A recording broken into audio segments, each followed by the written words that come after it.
বাপের বাড়ি আসার আগে থেকেই সব কিছু প্ল্যান করা থাকে, কোন দিন কোন সিনেমা দেখব, কোথা থেকে কি শপিং করব, কোথায় বেড়াতে যাব, কোন রেস্টুরেন্টে যাব, কোন দিন কোনটা করব, কারণ হাতে খুব সময় কম থাকে। তো একটুকু দিনের মধ্যে অনেকগুলো ঘোরাফেরা আমাদের করে নিতে হয়। তো যাই হোক, আজকের ব্লগে অনেক কিছু থাকবে, তো তোমরা দেখতে থাকো, আশা করি তোমাদের খুব ভালো লাগবে। তো আজকে আমাদের প্ল্যান হচ্ছে সবার প্রথমে আমরা দুজনে সিনেমা দেখতে যাব। কোকে নিয়ে যাচ্ছি না, কারণ দুপুরবেলায় আর দুপুরের রোদকে উপেক্ষা করেই আমরা যাচ্ছি, কারণ সিনেমা হলটা আমাদের বাড়ির খুব কাছেই, যে একটা মাল্টিপ্লেক্স আছে সেখানেই আমরা দেখব। আর কোকো না হিন্দি সিনেমা খুব একটা বেশি বুঝতে পারে না, হিন্দিটা নিয়ে ওর একটু প্রবলেম হয়। আর ইংলিশ সিনেমা দুর্গাপুরে আবার সেরকমভাবে আসে না, যেগুলো আসে সেগুলো হয় হিন্দিতে থাকে আর না হলে বাংলা। তো সেই জন্য আমাদের একটু সমস্যা হয় ওকে নিয়ে। তো ও বললো না, আমি দুজনের কাছে রেস্ট নেব, তোমরা যাও সিনেমা দেখে এসো। মেয়ে আমার এখন অনেক বড় হয়ে গেছে, ম্যাচিওর হয়ে গেছে। যাই হোক, তো আমরা দেখো দুজনের চোখে মুখে এখনও ক্লান্তি, কারণ এসেই আমরা দিদিদের বাড়িতে একটা দিন স্পেন্ড করেছি, তারপরেই আবার আজকে, কারণ কোকোর বাবার ছুটি শেষ, ও আগামী দিনই ফিরে যাবে। তো আজকের দিনটা আমার হাতে সময়টা ছিল, আর আমি ভাবলাম যে এই দুপুরবেলায় গরমের মধ্যে কোথায় যাবো, ওর থেকে সিনেমা হলই হচ্ছে সবথেকে বেস্ট অপশন। আর শ্রীকান্ত সিনেমাটা দেখার আমাদের অনেক দিন থেকে ইচ্ছাই ছিল। আর বাড়ির কাছে যে এই যে সিনেমা হলটা হয়েছে না, এটা খুব সুন্দর। এর আগে ছোটোবেলায় আমরা এখানে একটা সিনেমা হল অনুরাধা বলে ছিল, যারা দুর্গাপুরের বাসিন্দা তারা জানো, ওটা নিয়ে আমাদের একটা নস্টালজিয়া ব্যাপার আছে। তো সেই জায়গাটাতেই একটা রেসিডেন্সিয়াল কমপ্লেক্স হয়েছে, প্লাস এই সিনেমা হলটা হয়েছে। আর SBF তো নতুন সিনেমা হল হওয়ার জন্য খুব সুন্দর, পরিষ্কার পরিচ্ছন্ন। আর একটা জিনিস যেটা হয় দুর্গাপুরের সঙ্গে কলকাতার, এখানে টিকিটের দামটাও খুব কম থাকে। রিক্লাইনার সিটের দামও মোটামুটি ওই 200 থেকে 250-র মধ্যে থাকে, যেটা মানে আমাদের কাছে খুবই অবিশ্বাস্য। আর এখানে আমরা দেখো একটা ন্যাচোস নিয়েছি আর পপকর্ন নিয়েছি। সিনেমা দেখতে এলে এতটা টাইম শুধু মুখে বসে থাকবে? যদিও দুপুরে আমরা হেভি লাঞ্চ করেই এসেছি, তা হলেও কোকোর বাবা এসে এটা নেবেই।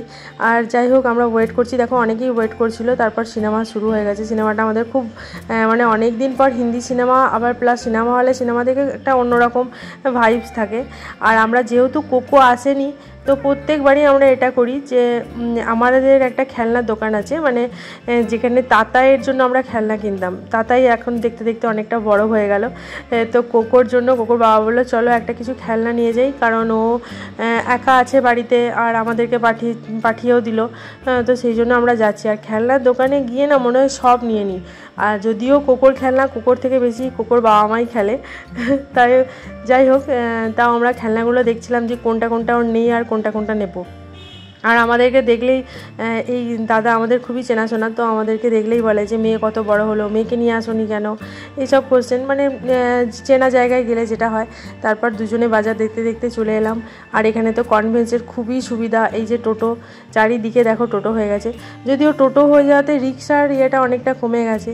তো ফেরার পথে মায়ের একটু দর্শন করে নিলাম, কারণ কোকোর বাবা কালকে সকালে উঠেই রওনা দেবে, ওর পরের দিনই অফিস আছে।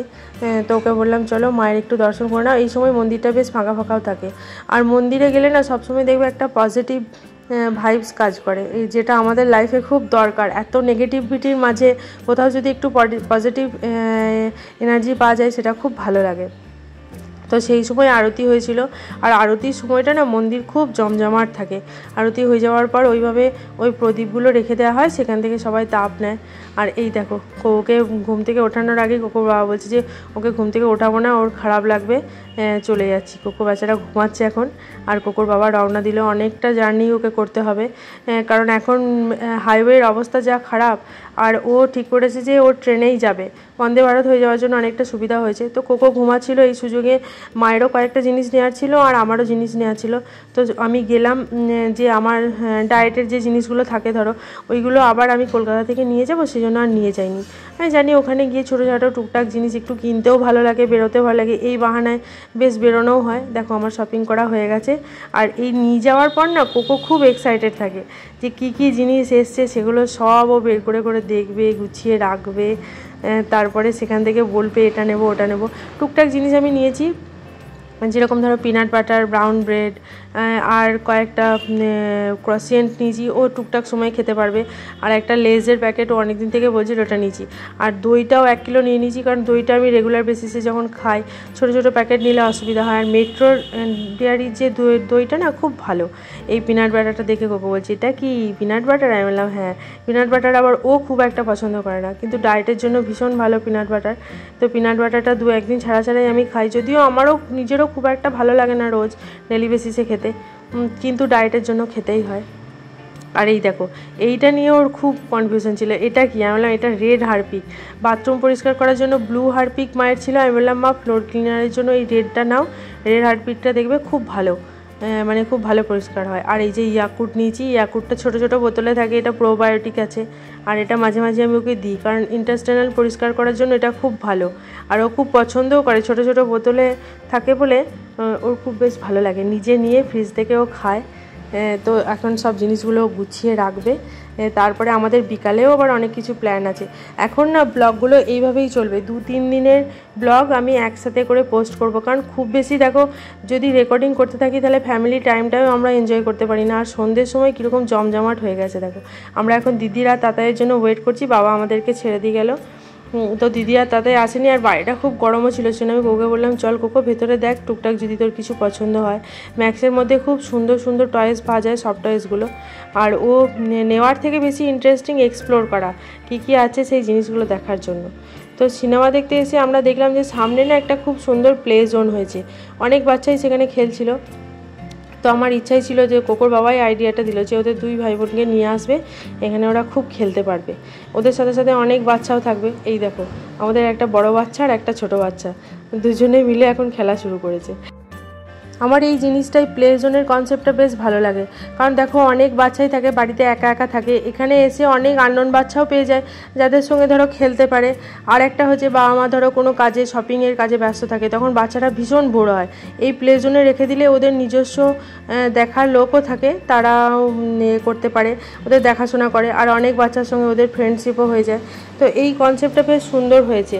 আর এই জিনিসটা আমি জাংশনে ফার্স্ট দেখেছিলাম, তো তারপরে এখন দেখি সাউথ সিটিতেও আছে, CC2তেও আছে, আবার এই সম্মেলনী মলেও হয়েছে। আর আমি আর দিদি বসে বসে গল্প করছিলাম, আর দিদিকে বলছিলাম যে দিদি দেখ আমাদের সময় এইসব জিনিসগুলো বেশ ছিল না, আমরা এক্সাম হয়ে যাওয়ার পর ওয়েট করতাম কখন দেশের বাড়ি যাব বা মামার বাড়ি যাব, সেই সময় সবাইকে পাবো আর দুজনে মিলে খেলতে থাকবো। তো দিদিকে বলছিলাম দেখ এটা ডুয়েল ক্যামেরায় রেকর্ডিং হয়, এই জিনিসটা আমার এই ফোনের খুব ভালো লাগে। নতুন ফোন নেওয়া হয়েছে, পুরোনো ফোনটা আমার ভেঙে গেছে, যদিও খুব আফসোস আমার ওটা নিয়ে। আর এখানে একটা ফটো জোনও করা আছে দেখো, SBF-এর একদম সামনে। তো যারা SBF-এ যাচ্ছ এই প্লে জোনটা এক্সপ্লোর করতে পারো, যাদের ছোটো বাচ্চা আছে, খুব ভালো লাগবে। আর এখানে অনেক ক্লে রাখা ছিল, তো আমি ক্লে খুব পছন্দ করে কোকো, তো আমি কোকোকে বলছিলাম কোকো তোরা ক্লে নিয়েও কিছুক্ষণ খেলে নে। আর বেশ ফাঁকা ফাঁকা ছিল, খুব একটা যে ভিড় ছিল, ভিড়ে খুব বেশি ভিড় হয়ে গেলেও আবার মুশকিল হয়ে যায়। তো অনেকেই আসছিল, মানে একটা 100 টাকার টিকিট হয় আর একটা 500 টাকার টিকিট হয়, টাইমের ডিফারেন্সের জন্য। তারপর আমরা রাতে ঠিক করেছিলাম যে একদম ডিনার করে বাড়িতে ঢুকবো। তো একটা আমাদের ওখানে মোগলাই রেস্টুরেন্ট আছে, তো সেখানেই যাওয়া হয়েছিল। যদিও আমাদের খাওয়া দাওয়াগুলো খুব একটা পরের দিকে গিয়ে আর ভালো লাগছিল না, কারণ মোগলাই খাবার বাচ্চাদের দেখবে খুব একটা বেশি ভালো লাগে না। কোকো যেরকম চাইনিজ খাবার ভীষণ পছন্দ করে, কারণ চাইনিজ একটু লাইট হয় বলে। তো আমরা লাচ্ছা পরোটা, চিকেন চাপ আর দিদিরা চিকেন কষা নিয়েছিল, খুব একটা ভালো আমাদের খাওয়া দাওয়াটা হয়নি। যাই হোক পরের দিন কোথাও একটা যাব। তো আজকের ব্লগ এখান পর্যন্তই, দেখা হচ্ছে আবার খুব তাড়াতাড়ি নতুন একটা ব্লগের সাথে। টাটা, ভালো লেগে থাকলে একটা লাইক করে দিও।